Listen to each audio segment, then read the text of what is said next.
န်ကယူဆိုင်ပြနေရကနေရုတ်တရက်ကြီးစိန်ကားသွားတဲ့လူမျိုးကြုံဘူးလား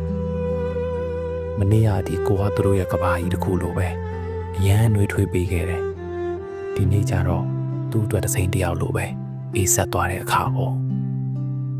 အဲ့ဒီအခါအရင်ကလိုနှွေးထွေးမှုလေးများပြန်ရမလားဆိုပြီးတော့ကျွန်တော်တို့ဘက်ကပို့ပြီးကြိုးစားမိတတ်ပါတယ်တကယ်တော့အဲ့လိုလုပ်ရက်တည်းကစိတ်ပိုင်းဆိုင်ရာအရာခမရကိုကစားနေတာပါအစာပိုင်းမှာလိုရာထပ်ပို့ပြီးချစ်ပြမယ်အချစ်တွေကိုပုံကျဲသလိုပေးလိုက်တယ်ပေါ့ဗျာပြီးရင်ရုတ်တရက်တိတ်ဆိတ်သွားမယ်ဒါကခမရကိုသူတို့အပေါ်မှာအမြဲတမ်းမိခိုခြင်းစိတ်တွေဖြစ်နေအောင်လုပ်တဲ့တန်တရားတစ်ခုပါ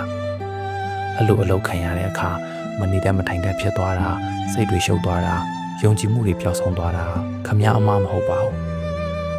အချစ်ခံရတဲ့အခါตายရလို့ရပါတယ်ဒါပေမဲ့ကိုယ့်ရဲ့ပုံမှန်ရှင်သန်မှုလေးကိုလည်းဘယ်တော့မှမမေ့လိုက်ပါနဲ့ဒီလိုမျိုးလူရဲ့စိတ်ချမ်းသာချက်တွေကိုထိန်းချုပ်တဲ့ကစားကွက်တွေထဲမှာပိတ်မိနေတဲ့သူတွေလည်းရုံထွက်နိုင်စေဖို့ဆုတောင်းပါတယ်ဗျာအေးချမ်းကြပါစေခင်ဗျားတို့ရဲ့အမြင်လေးတွေအတွေ့အကြုံလေးတွေကိုလည်း comment ထဲမှာထောက်ခံနိုင်မျှဝေသွားလို့ရပါတယ်ကျေးဇူးတင်ပါတယ်